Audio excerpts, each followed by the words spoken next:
Welcome to The Workplace, a podcast by CalChamber. I'm Matthew Roberts, Associate General Counsel for Labor and Employment with the California Chamber of Commerce. Hello, listeners! Managing a workforce and making personnel decisions can be a real complex task in California, full of potential risks if not done with care and due diligence. The following common scenario that we encounter often highlights the analysis required when choosing to let someone go or reorganize your workforce.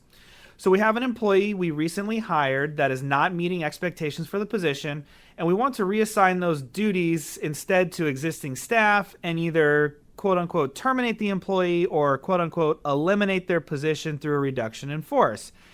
However, the employee also has this protected class status, so as an employer, we're not sure that we can end their employment. Okay, so with that scenario and to walk us through how to handle this workforce management issue, we welcome back two amazing guests. First, Bianca Saad, CalChamber's General Counsel for Labor and Employment. Thank you for being back with me today, Bianca. Absolutely. Always a pleasure to join you, Matt. Also joining me is CalChamber's Employment Law Counsel, Vanessa Greene. Welcome back, Vanessa. Thanks, Matt. I'm so glad to be here. All right, so we've set the stage here in the intro, and there was a lot to it, but what's crazy is how common the scenario can be. And so, of course, the first question we really have to answer is, isn't California an at-will state altogether? Vanessa, how do we look at the principle of at-will for California employers and employees as we think about this scenario? Oh, good old at-will employment. So yes, at-will employment still is the standard here in California, and that generally means that employers and employees without an employment contract can end the employment relationship at any time for any reason or for no reason at all, except for unlawful reasons. Now, that's an important part to remember. Unlawful reasons, we can really think of those as being put in one big bucket that basically means termination of employment would violate some kind of statute or law. In practice, that normally looks like things like discrimination claims under California's Fair Employment and Housing Act, also known as FEHA, or retaliation claims, which are covered by dozens of laws. So even when we terminate someone in California for, where we exercise our at-will rights, we really have to evaluate every termination decision at the onset and think about the risk factor and whether we're looking at potentially one of those unlawful reasons appearing present in our decision to terminate. Okay, so because our scenario, our employer is concerned about some kind of protected class concern, I think we should start with those discrimination claims that Vanessa described there under FEHA. Bianca, how does discrimination factor into workforce management decisions for you? Yeah, so FEHA lists more than a dozen protected characteristics. These are also commonly referred to as protected classes, as we've mentioned earlier, that prohibit employers from using those as the basis for employment benefit decisions or any sort of personnel decision. So most specifically, discrimination claims require that the employer make a negative personnel decision based in part on a protected characteristic and for which there is no legitimate business reason for the decision. So because we all have protected characteristics when we are born, such as race, sex, ancestry, genetic information, and national origin, just having a protected characteristic will not form the basis of a discrimination claim.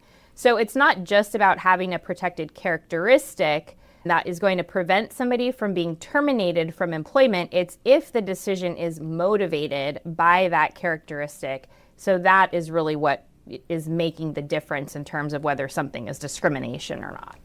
Yeah, and I think I can't highlight that last point enough because we'll very frequently hear from employers, well, this employee is of, this particular race or sex or has a disability. And so we just can't do anything at all because they have a protected characteristic. So I think that motivation is really important in terms of how we decide whether or not we can go forward with our personnel management decisions here. So Vanessa, we often see employers confuse what I call termination of employment with layoffs or reductions in force.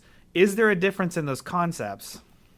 So the short answer is no. There's really no difference in those concepts. I mean, obviously the reasons can be different for a termination versus a layoff or reduction in force, but the principle really remains the same. That is, the employer is choosing to end the employee's employment. So in other words, we won't avoid discrimination concerns just by classifying a decision and calling it a layoff or a position elimination rather than a termination. The key here with ending anyone's employment is we always want to look at why are we motivated to make this decision that we're making to end their employment. For example, when we're making a layoff or a reduction in force, what are the common legitimate business reasons that we're focusing on in this situation? So for example, operational needs is usually a big one, right? When we're making these kinds of decisions, we want to be really thinking about, is that the actual reason, not just being used as a veil for the real reason. So for example, saying the position's no longer needed, but then all of the job duties are still being performed, or we're rehiring somebody right after we've quote unquote eliminated that position. Those are risky things to do. Okay, so now that we've got kind of a handle around protected classes and the differences or lack thereof differences between terminations and layoffs, Bianca, how would you walk this employer in this hypothetical situation through their decision-making process in order to put their best foot forward and do so with confidence? Sure. So first and foremost, we want to define the legitimate reason for making the ambiguous or underdeveloped rationale sets the stage for an employee to argue that the decision isn't legitimate. The employer has said, not meeting expectations, but that the duties will be assigned elsewhere. So what does it mean that the employee wasn't meeting expectations? Is this a performance issue, a skill issue, some other issue? The disbursement of duties means this isn't really an elimination of the position, but more that the employee wasn't performing the job correctly. So if this is the case, then we need to look at, okay, what documentation exists now to support this assessment? Are we just coming to this conclusion now with no support or feedback to the employee? Personnel management isn't limited to decisions to terminate employment, but rather there are ongoing discussions and efforts with the employee that lead to that decision. So have we had any sort of discussions or things of that nature? The employer here is concerned about protected characteristics. So the employer needs to evaluate the types of arguments that an employee could make that the decision is related or motivated by the protected characteristic. So for example, are they the only person of that demographic in the organization, or are they newly pregnant or disabled? Have they made their first religious accommodation requests? An employee may argue that this status is the real reason for the move, especially if the protected characteristic is recently disclosed. So this really just highlights the need for that strength of proof. And again, what is the documentation? What is the objective basis for that decision that is a legitimate business reason and not unlawfully motivated? Bianca, I think that's excellent. And that really succinctly highlights this process that can really empower employers to make those difficult decisions while accounting for the unlawful concerns that we discussed at the outset. So I really encourage employers to kind of review that as they go through this episode again. Vanessa, it seems from this conversation then that employers would benefit from certain practices long before the decision to terminate even comes up, right? So what kind of proactive steps do you suggest for employers to help them perform that assessment that Bianca laid out, or at least to make that assessment easier for them when they have to get to that stage? So the first thing to think about is you really want to know who and what you're hiring for. So you want to be really clear about the role that you need filled, the expectations of the role, making sure that you have a good job description for that role, and then making sure that the candidate can adequately perform the role. Now, the recruitment process may never be perfect, but if it's tailored to your specific expectations, such as making applicants explain or demonstrate how they meet these expectations for the role, that can really give you the best chance of landing the right person in the role. Then once you find that person, you really want to think about setting expectations with them. So again, going through that job description, providing them training on any specific operations, and then explaining clearly the consequences of what's going to happen if they don't meet expectations. So that early performance management is really important. And these can be anything from formal trainings to informal discussions. But the proof of those informal discussions shouldn't be informal. So what we mean by that is, and it sounds kind of weird, but we really want to make sure that these verbal conversations are documented in some manner, right? Even if they're just informal conversations, we need to actually have that documentation on the back end.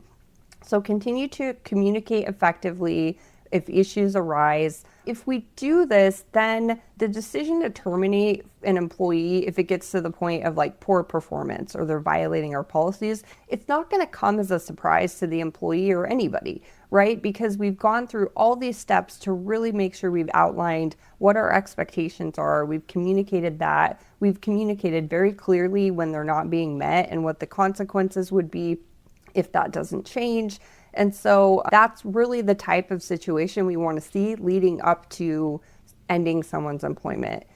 If your organization is in a situation where you have to make these unfortunate decisions about cutting people or roles, then just making sure you know ahead of time to treat it this way, right? You're going to be terminating an individual, whether or not you call it a layoff, reduction in force, or whatever reason is supporting that, because at the end of the day, that's exactly what you're doing, right? You're ending their employment. So this process is really going to be the same type of thing in most every situation.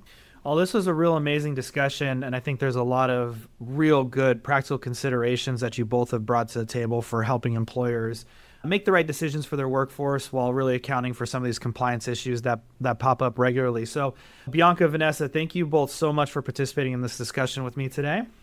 Thanks for having us, Matt. Great to be here, Matt. And thank you, listeners, for joining this discussion on the workplace. Please share and subscribe to CalChamber's podcast by visiting calchamber.com.